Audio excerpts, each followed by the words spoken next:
Hello दोस्तों, कैसे हैं आप? एक बार फिर से स्वागत है आपका हमारे चैनल टेक्निकल नॉलेज में। आज हम पढ़ने जा रहे हैं मैक्रो इकोनॉमिक समष्टि अर्थशास्त्र क्लास 12 2021 में जो महत्वपूर्ण प्रश्नोत्तर हैं वो जो कि बहुत ही इम्पोर्टेंट है। अगर आपको हमारी वीडियो पसंद आती हो तो लाइक कीजिएगा, शेयर कीजिएगा और हमारे चैनल को सब्सक्राइब कीजिएगा। तो चलिए वीडियो को शुरू करते हैं।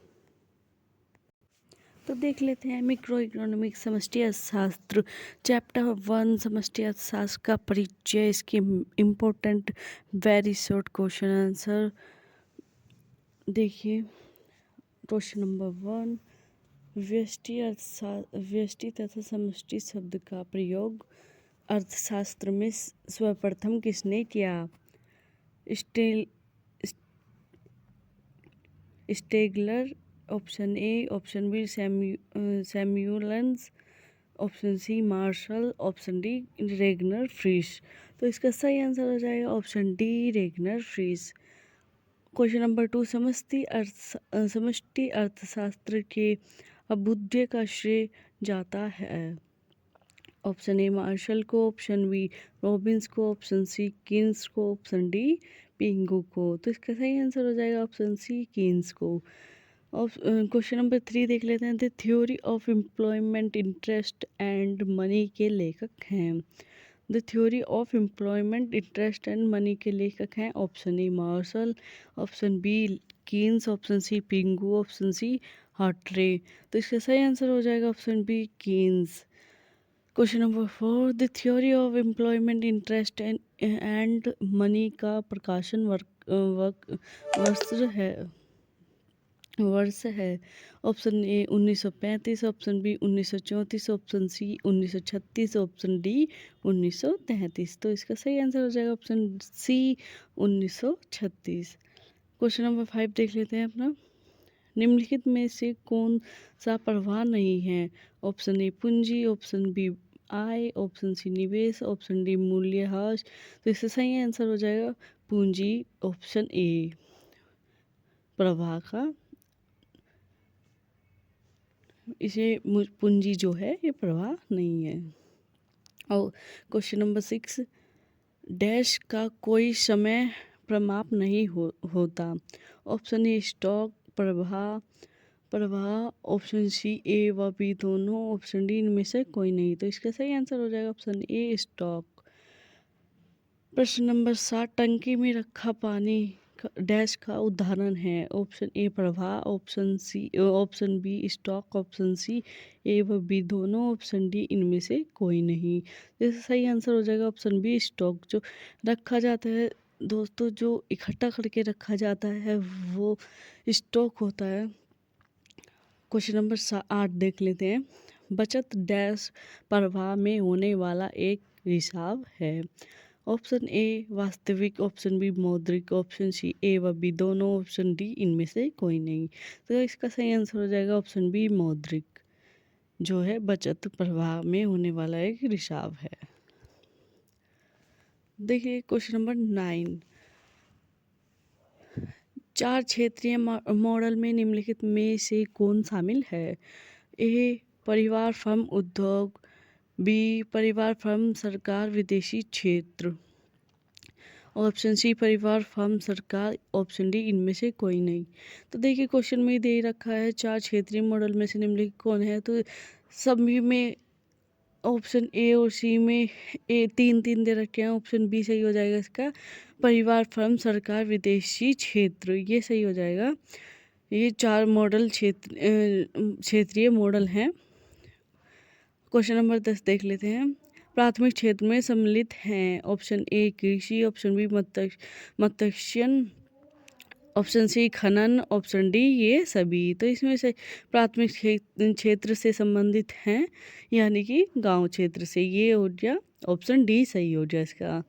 क्वेश्चन नंबर 11 देख लेते हैं। समष्टि अर्थशास्त्र को एक पृथक अध्ययन की शाखा के रूप में सम्मिलित रूप में स्थापित किया गया था?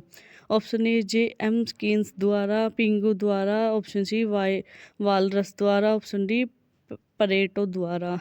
तो इसका सही आंसर हो जाएगा option A J M Keynes द्वारा समष्टि अर्थशास्त्र को एक पृथक अध्ययन की शाखा के रूप में स्थापित किया गया था। क्वेश्चन नंबर 12 देख लेते हैं। प्रभावी मांग की संकल्पना किसने दी थी? ए एडम स्मिथ ने, बी मार्शल ने, सी जेबीसी ने, डी कीन्स ने। तो इसका सही आंसर है डी कीन्स ने प्रभावी मांग की संकल्पना दी थी। तो चलिए देख लेते हैं क्वेश्चन नंबर 13। निम्नलिखित में कौन सी समष्टि अर्थशास्त्र की विषय वस्तु है? ए मांग का नियम, बी राष्ट्रीय आय, सी प्रतिफल के नियम, डी लगान सिद्धांत। तो इसका सही आंसर हो जाएगा ऑप्शन बी राष्ट्रीय आय। राष्ट्रीय आय समष्टि अर्थशास्त्र में देखिए हमें जैसे कि पता है समष्टि अर्थशास्त्र में संपूर्ण आय व्यय का राष्ट्रीय आय व्यय जो भी है अध्ययन किया जाता है। तो इसका सही आंसर हो जाएगा ऑप्शन बी राष्ट्रीय आय। क्वेश्चन नंबर 14 देख लेते हैं। समष्टि अर्थशास्त्र के प्रवर्तक कौन थे? A option A J R Hicks, option B A H Hansen, option C J M Keynes, option D A C Pigou. तो इसका सही आंसर हो जाएगा option C J M Keynes. तो देख लेते हैं क्वेश्चन नंबर 15। निम्नलिखित में से एक समष्टि अर्थशास्त्र का विषय नहीं है? ए रोजगार, बी विदेशी विनिमय, सी मांग का नियम, डी राष्ट्रीय आय। तो इसका सही आंसर हो जाएगा सी मांग का नियम समष्टि अर्थशास्त्र का विषय नहीं है। तो चलिए देख लेते हैं अपने वेरी शॉर्ट क्वेश्चन अति लघु उत्तरीय प्रश्न उत्तर। देखिए क्वेश्चन नंबर 1, समष्टि अर्थशास्त्र को परिभाषित कीजिए। तो इसका आंसर है शेपिरो के अनुसार समष्टि अर्थशास्त्र संपूर्ण अर्थव्यवस्था के कार्य कारण से संबंधित है।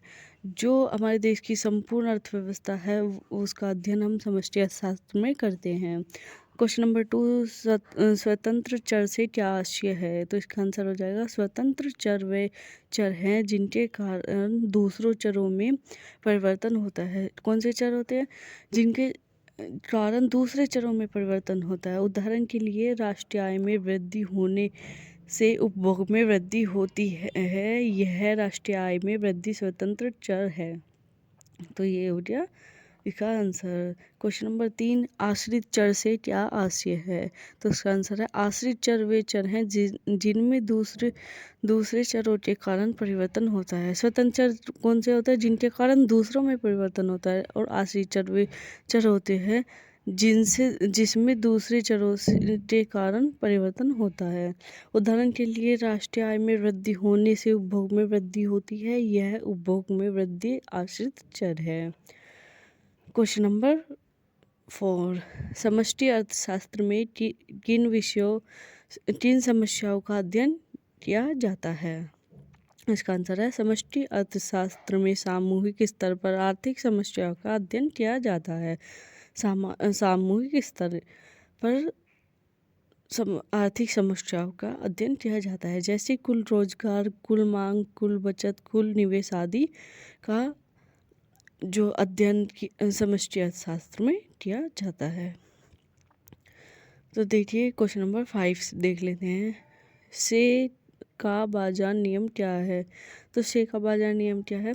पूर्ति स्वयं अपनी मांग सर्जित कर लेती है।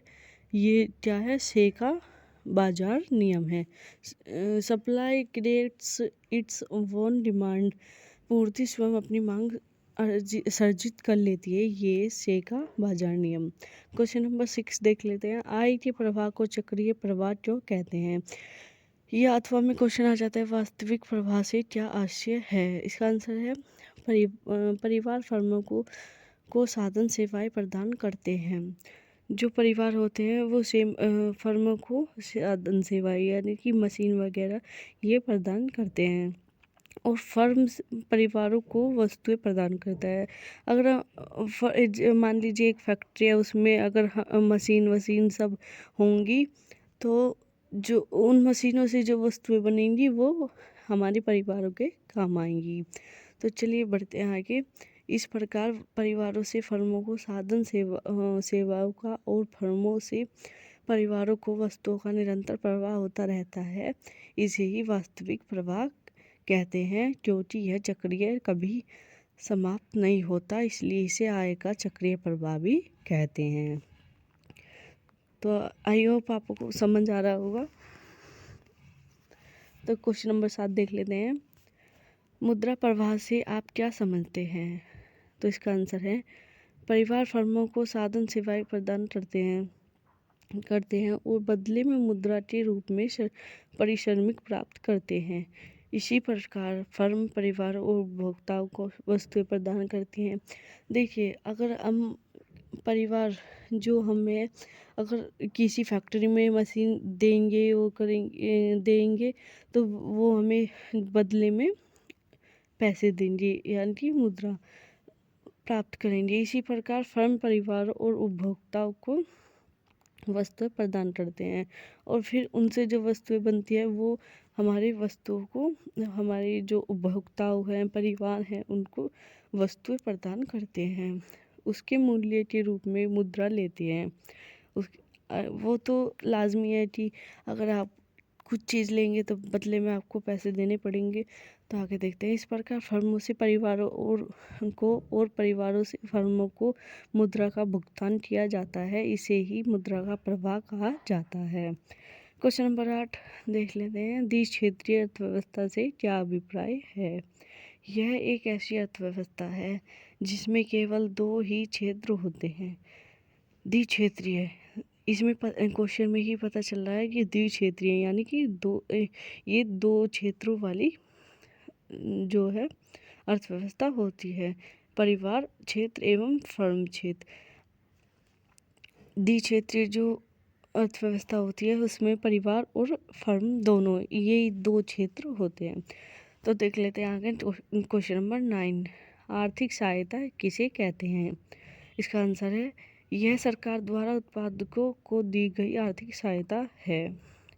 जैसे कि किसानों को आर्थिक सहायता दी जाती है, सरकार द्वारा पैसे दिए जाते हैं उनके खातों में, तो उसे ही आर्थिक सहायता कहते हैं, जो कि सरकार द्वारा की जाती है, जिसका उद्देश्य वस्तु की कीमत को कम रखना होता है। तो ये था इसका आंसर। Question number 10। भारत में कौन सी अर्थव्यवस्था है? तो इसका आंसर है भारत में मिश्रित अर्थव्यवस्था है। जो भारत की अर्थव्यवस्था है वो मिश्रित अर्थव्यवस्था है। तो देख लेते हैं इसकी लघु उत्तरीय प्रश्नोत्तर। Question number 1। व्यष्टि अर्थशास्त्र और समष्टि अर्थशास्त्र में क्या अंतर है? तो इसका आंसर है व्यष्टि और समष्टि अर्थशास्त्र में अंतर। देख लेते हैं इसका आंसर। व्यष्टि अर्थशास्त्र एवं समष्टि अर्थशास्त्र में निम्नलिखित अंतर हैं। व्यष्टि अर्थशास्त्र में अंतर, इनमें व्यक्तिगत इकाइयों, व्यक्ति, परिवार, फर्म, उद्योगों का अध्ययन किया जाता है, जो कि व्यष्टि अर्थशास्त्र। समष्टि अर्थशास्त्र में इसमें राष्ट्रीय योग, कुल राष्ट्रीय आय, कुल उपभोग, कुल विनियोग का अध्ययन किया जाता है। तो आगे देख लेते हैं। और व्यष्टि अर्थशास्त्र में यह संपूर्ण अर्थव्यवस्था का अध्ययन करता है। समष्टि अर्थशास्त्र यह अर्थव्यवस्था के एक अंग का अध्ययन करता है। तो चलिए दोस्तों, अपनी वीडियो में आगे बढ़ते हैं। पॉइंट नंबर 3 देख लेते हैं। यह संसाधनों के पूर्ण रोजगार की यह मान्यता है, रोजगार की मान्यता पर आधारित है। यह संसाधनों की पूर्ण रोजगार मान्यता पर आधारित है। यह साधनों के अपूर्ण रोजगार की मान्यता पर आधारित है। Point number 4। इसकी केंद्रीय समस्या कीमत निर्धारण है। इसकी केंद्रीय समस्या उत्पादन तथा रोजगार का निर्धारण है।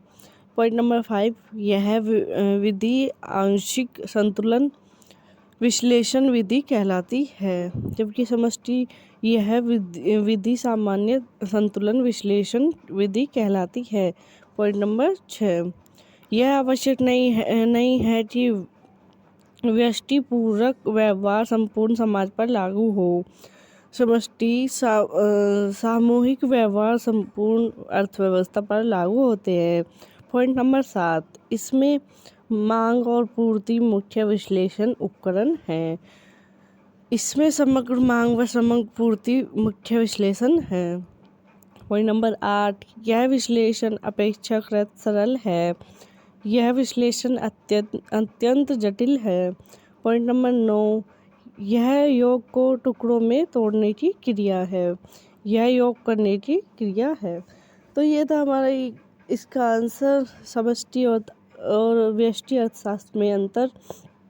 तो देख लेते हैं इसका क्वेश्चन नंबर 2, पूंजीवादी अर्थव्यवस्था की महत्वपूर्ण विशेषताएं क्या है। ये बहुत इम्पोर्टेंट है, आ जाता है, कई बार पूछा गया है बोर्ड एग्जाम में।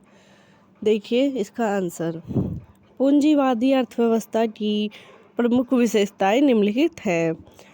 पॉइंट नंबर 1, पूंजीवादी अर्थव्यवस्था मूल्य यंत्र द्वारा निर्धारित होती है। यह अर्थव्यवस्था पैसों पर पूंजी मूल्य यंत्रों पर आधारित होती है। मूल्य यंत्र स्वतंत्रता पूर्वक कार्य करता है। किसी भी प्रकार का सरकारी हस्तक्षेप इसमें नहीं होता है। इसमें ये जो है, तो देखिए दोस्तों, इसमें जो है ये सरकारी पूंजीवादी अर्थव्यवस्था की जो विशेषताएं हैं, इसमें सरकार का कोई भी हस्तक्षेप नहीं होता। इसका पॉइंट नंबर 2 देख लेते हैं, केंद्रीय योजना का अभाव होता है। यह प्रणाली व्यक्ति की स्वतंत्र क्रियाओं पर आधारित होता है। इसमें किसी भी प्रकार का सरकार का कोई भी हस्तक्षेप नहीं होता। यह स्वतंत्र क्रियाएं होती हैं। तीसरा देख लेते हैं, उपभोक्ता, उत्पादक, व्यवसायी, बचतकर्ता एवं निवेशक अपने अपने क्षेत्र में पूर्णतः स्वतंत्र होते हैं। जो उपभोक्ता होते हैं, उत्पादक जो चीज उत्पादन करते हैं, और बचतकर्ता, निवेशक ये जो होते हैं, ये अपने अपने जो क्षेत्र है, ये अपने डिसीजन लेने में स्वतंत्र होते हैं। इनका सरकार का इनके इसमें कोई भी हस्तक्षेप नहीं होता। तो देखिए पॉइंट नंबर 4, प्रत्येक व्यक्ति को संपत्ति रखने एवं उसमें उत्तराधिकारी में देने का पूरा अधिकार होता है। जो प्रत्येक व्यक्ति होता है उसको अपनी संपत्ति जो होती है वो रखने और उसको अपने उत्तराधिकारी को देने का पूरा अधिकार होता है। 5वां देख लेते हैं, सभी उत्पादक इकाइयों लाभ के उद्देश्य से चलाई जाती हैं। सभी जो इकाइयाँ होती हैं वे लाभ कमाने के उद्देश्य से चलाई जाती हैं। 6 देख लेते हैं, वस्तु एवं साधन बाजार में प्रतियोगिता पाई जाती है। वस्तु एवं साधन बाजार में जो वस्तुओं का बाजार होता है एवं साधन बाजार जैसे मशीन वगैरह, इनके बाजार वस्तुओं के उसमें पूर्ण प्रतियोगिता पाई जाती है। 7वां देख लेते हैं, पूंजीवादी समाज 2 वर्गों धनी एवं निर्धन में विभाजित रहता है।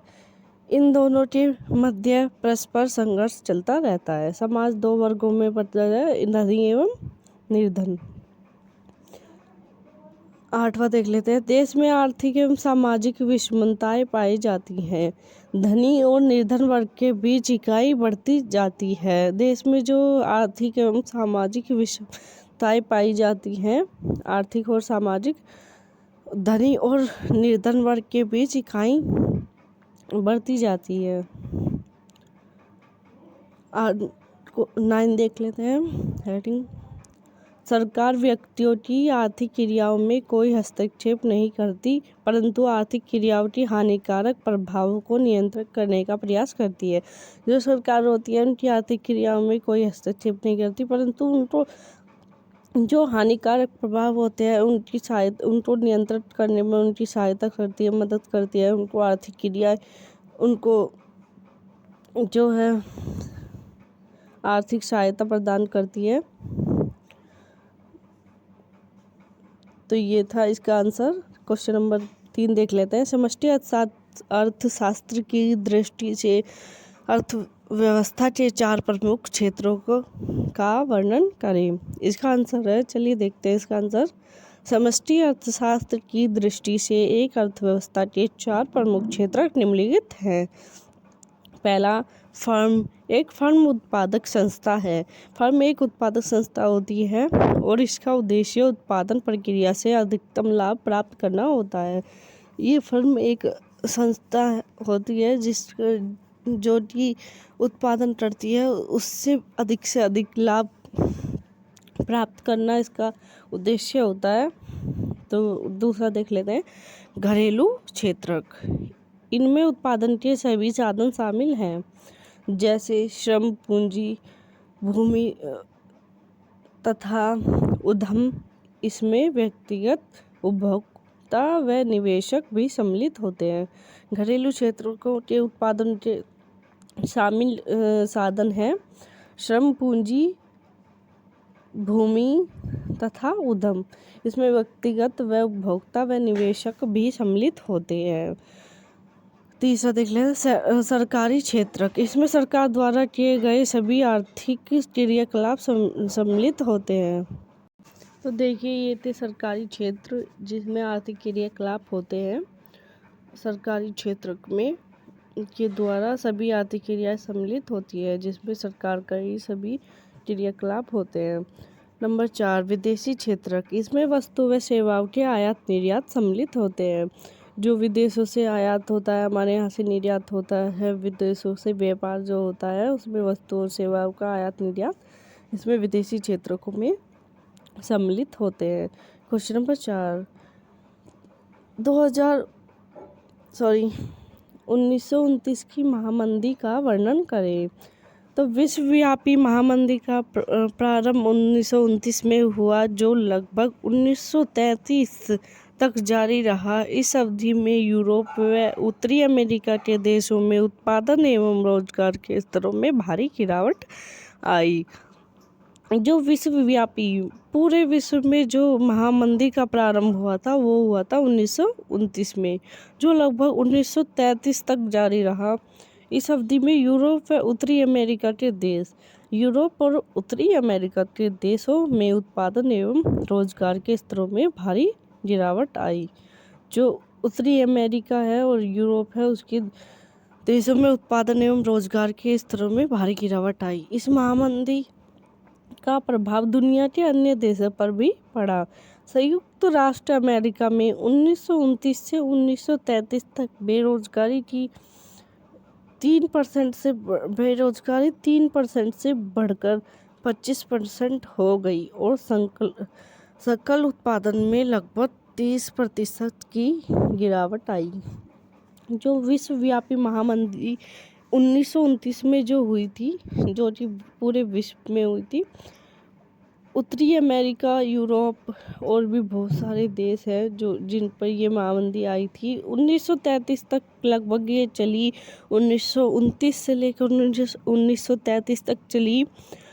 उत्तरी अमेरिका और यूरोप के देशों में उत्पादन एवं रोजगार में इन 2-3 देशों में बहुत ही ज़्यादा गिरावट आई। इस मंदी का दुष्प्रभाव पूरी दुनिया पर पड़ा और संयुक्त राज्य अमेरिका अमेरिका में 1929 से लेकर 1933 तक की ये जो बीच में ये जो महामंदी आई है, उसमें जो अमेरिका में जो बेरोजगारी का स्तर था 3% से बढ़कर 25% तक हो गया और सकल उत्पादन में भी यहाँ पर बहुत जो है 30% की गिरावट आई।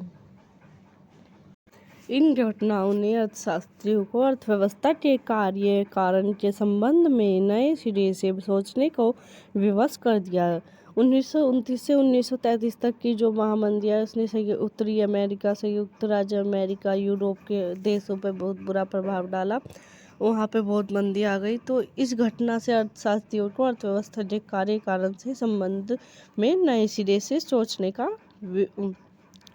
को विवश कर दिया। तो इसके फलस्वरूप जो समष्टि अर्थशास्त्र जैसे विषय का प्रादुर्भाव हुआ, मतलब समष्टि अर्थशास्त्र का जन्म हुआ। कहने का मतलब है सर, जो इस महामंदी के कारण अर्थशास्त्रियों को अर्थव्यवस्था के कार्य कारण पर सोचने को विवश कर दिया। तो इस कारण इन्होंने अर्थशास्त्र का जन्म किया, मतलब अर्थशास्त्र तैयार किया। क्वेश्चन नंबर 5 देख लेते हैं। आय के चक्रीय प्रवाह का महत्व बताइए। इसका आंसर हो जाएगा आय के चक्रीय प्रवाह का महत्व। आय के चक्रीय प्रवाह के महत्व को निम्न प्रकार स्पष्ट किया जा सकता है। नंबर 1, देश के राष्ट्रीय आय की गणना करने में मुद्रा प्रवाह का अध्ययन अत्यधिक उपयोगी है। नंबर 2, जो राष्ट्रीय आय देश की राष्ट्रीय आय की गणना करने में मुद्रा का प्रवाह अत्यधिक उपयोगी है। दूसरा देखिए, चक्रीय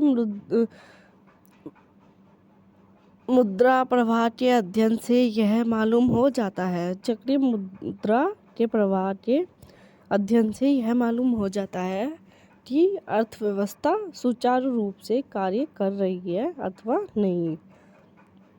तीसरा, चक्रीय आय प्रवाह के द्वारा आर्थिक एवं सामाजिक विषमता के कारण तथा उन्हें दूर करने के लिए उपायों का अध्ययन किया जा सकता है। चक्रीय जो प्रवाह होते हैं तथा आर्थिक एवं सामाजिक विषमता के कारण तथा उन्हें दूर करने के उपायों का अध्ययन किया जाता है। चौथा देख लेते हैं, चक्रीय आय प्रवाह के द्वारा संतुलन के कारण तथा उनको दूर करने के उपायों का अध्ययन किया जा सकता है। जो संतुलन होता है, जो चक्रीय प्रवाह आय प्रवाह के द्वारा संतुलन होता है, उसके जो कारण होते हैं उसको दूर करने, जैसे संतुलन में इनको दूर करने का उपायों का अध्ययन किया जाता है। पांचवा देख लेते हैं, चक्रीय आय प्रवाह द्वारा बचत तथा विनियोग में समानता लाने की दृष्टि से मौद्रिक नीति तथा अर्थव्यवस्था में संतुलन बनाए रखने की दृष्टि से राजकोषीय नीति के योगदान को समझा जा सकता है। जो हमारी चक्रीय आय प्रवाह द्वारा बचत विनियोग में जो समानता लाने की दृष्टि है, उसमें चक्रीय आय प्रवाह जो है बहुत ही उपयोगी है और हमारी मौद्रिक नीति तथा अर्थव्यवस्था में संतुलन बनाए रखने की दृष्टि से भी राजकोषीय नीति के योगदान को भी इससे समझा जा सकता है। छठा देख लेते हैं, चक्रीय प्रवाह से ज्ञात हो जाता है कि, तो चलिए शुरू करते हैं अपना अगला। ये जो चक्रीय प्रवाह से ज्ञात हो जाता है कि उत्पादन बराबर आय बराबर व्यय। सातवां देख लेते हैं, मुद्रा प्रवाह को ध्यान में रखते हुए कीन्स द्वारा आय एवं रोजगार सिद्धांत का प्रतिपादन किया गया। जो मुद्रा जो प्रवाह है उसको ध्यान में रखते हुए कीन्स द्वारा आय एवं रोजगार का सिद्धांत जो है कीन्स ने प्रतिपादित किया। आठवां, मुद्रा का चक्रीय प्रवाह अंतर्राष्ट्रीय व्यापार नीतियों का आधार है। जो मुद्रा का चक्रीय प्रवाह है, अंतर्राष्ट्रीय मतलब विदेशों से जो बाहर के देश हैं उनके साथ व्यापारिक नीतियों का आधार है। नौवां देख लेते हैं, आय के चक्रीय प्रवाह से यह स्पष्ट हो जाता है कि अर्थव्यवस्था के विभिन्न क्षेत्र, घरेलू क्षेत्र, उत्पादन क्षेत्र, सरकारी क्षेत्र तथा विश्व क्षेत्र एक दूसरे से परस्पर संबंधित है। आय का जो प्रभाव होता है, देखिए अगर व्यापार हो, अंतर्राष्ट्रीय व्यापार हो, कुछ भी हो, आयात निर्यात हो, बिना आय के लेन देन के वह सफल नहीं होता। तो ये जो मुद्रा आय के चक्रीय जो प्रवाह है, ये घरेलू क्षेत्र हो, उत्पादन क्षेत्र हो, उत्पादक क्षेत्र हो, सरकारी क्षेत्र हो, कोई सा भी क्षेत्र हो, उससे परस्पर ही संबंधित रहता है। देख लेते हैं अपना छठा क्वेश्चन, समष्टि अर्थशास्त्र का महत्व संक्षेप में लिखिए। समष्टि अर्थशास्त्र का अध्ययन संपूर्ण अर्थव्यवस्था के कार्य कारण को समझाने के लिए उपयोगी है। इसके महत्व को निम्न प्रकार स्पष्ट किया जा सकता है। तो देख लेते हैं क्या है इसका महत्व। पहला देख लेते हैं, यह संपूर्ण अर्थव्यवस्था के कार्य कारण को समझाने में सहायक है। संपूर्ण जो अर्थव्यवस्था है उसके कार्य पूरी अर्थव्यवस्था को समझाने में यह सहायक होते हैं समष्टि अर्थशास्त्र। दूसरा, यह आर्थिक नीतियों के निर्माण में सहायक है। जो आर्थिक नीतियाँ उसके निर्माण में सहायक होते हैं। तीसरा, यह अर्थशास्त्र के उद्देश्य सार्वजनिक हित के अनुकूल है। जो सार्वजनिक क्षेत्र है उनके भी अनुकूल होता है अर्थशास्त्र। चौथा देख लेते हैं, यह व्यष्टि अर्थशास्त्र के विकास में सहायक है। यह व्यष्टि अर्थशास्त्र के विकास में भी सहायक होती है। यह भौतिक कल्याण व आर्थिक प्रगति के निर्माण में भी सहायक होते हैं। पांचवा, यह भौतिक कल्याण व आर्थिक प्रगति के निर्माण में भी सहायक होते हैं। छठा, इसके द्वारा चर समूह के बारे में सही जानकारी उपलब्ध होती है। जो चर समूह होते हैं हमारे, उनकी सही जानकारी उपलब्ध होती है हमें इनके द्वारा समष्टि अर्थशास्त्र की। मुद्रा यह मूल्य के निर्धारण की व्याख्या करती है। मुद्रा जो होती है वही हमारे मुद्रा मूल्य के निर्धारण को निर्धारित करती है। सातवां देख लेते हैं, यह अंतर्राष्ट्रीय स्तर पर विभिन्न देशों के मध्य आर्थिक प्रगति की तुलना करने में सहायक है। जो हमारे विभिन्न अंतर्राष्ट्रीय विभिन्न देशों से व्यापार होता है उनके बीच में जो आर्थिक प्रगति की तुलना होती है, लेन देन होता है, उन तुलना करने में भी सहायक होती है। देखिए क्वेश्चन नंबर 7, वास्तविक प्रवाह से क्या आशय है। इसका आंसर है यह वास्तविक प्रवाह एक ऐसी अर्थव्यवस्था में जहां मुद्रा का प्रयोग नहीं होता, अर्थात वस्तु विनिमय प्रथा प्रचलित होती है। विभिन्न परिवार उत्पादन के साधनों की पूर्ति श्रम पूंजी, भूमि तथा साहस के रूप में विभिन्न व्यावसायिक फर्मों को करते हैं। साधनों की पूर्ति के लिए भूमि, श्रम पूंजी तथा साहस के रूप में विभिन्न व्यावसायिक फर्मों को करते हैं। और ये व्यावसायिक फर्में उत्पादन के साधनों तथा आर्थिक संसाधनों की सहायता से विभिन्न वस्तुओं तथा सेवाओं का उत्पादन करती हैं। व्यावसायिक फर्मों द्वारा उत्पादित वस्तुओं और सेवाओं की मांग परिवारों द्वारा की जाती है। व्यावसायिक जो फर्म होते हैं, व्यापारिक जो उत्पादन करते हैं, उनके द्वारा उत्पादित वस्तुओं और सेवाओं की मांग परिवारों द्वारा की जाती है। परिवार तो वस्तुओं और सेवाओं का उन्हें उपभोग करना है तो वे उनकी मांग करते हैं। अर्थव्यवस्था में हम सबका वस्तु और सेवाओं के उपभोक्ता एवं उत्पादकों के श्रम में दोहरा महत्व है।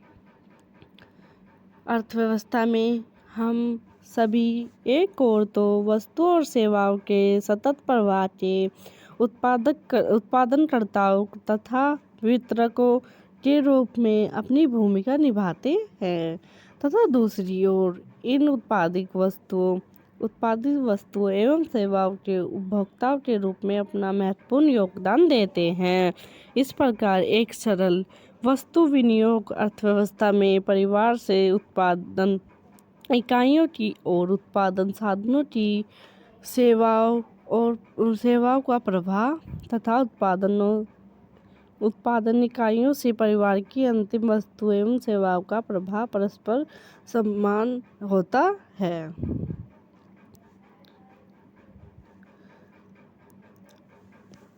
जो हमारे परिवार से उत्पादन इकाइयों की उत्पादन साधनों की सेवा होती है, उनसे परिवार की अंतिम वस्तु एवं सेवाओं का जो है मतलब परस्पर प्रवाह होता रहता है, समान होता रहता है वस्तुओं का और सेवाओं का। रेखाचित्र एक सरल वस्तु विनिमय अर्थव्यवस्था में इन दोनों प्रभावों के मध्य परस्पर समानताओं को प्रदर्शित करता है। जो हमारा वस्तु विनिमय अर्थव्यवस्था में इन दोनों प्रभावों के मध्य परस्पर समानताओं को प्रदर्शित करता है। जो दोनों प्रभाव होते हैं उनके मध्य जो समानताएं होती हैं उनको वस्तु विनिमय अर्थव्यवस्था में वास्तविक प्रभाव से प्रदर्शित करते हैं। तो देखिए दोस्तों, ये थे हमारे इम्पोर्टेंट क्वेश्चन आंसर। तो अगर आपको हमारी वीडियो पसंद आई तो लाइक कीजिएगा, शेयर कीजिएगा अपने दोस्तों को भी, और हमारे चैनल को सब्सक्राइब कीजिएगा। तो मिलते हैं अपनी अगली वीडियो में। अगर आपको ऐसी और वीडियोस चाहिए तो हमें कमेंट में बताइएगा, इसका पार्ट 2 भी लेके आएंगे हम। तो चलिए मिलते हैं अपनी अगली वीडियो में, तब तक के लिए बाय।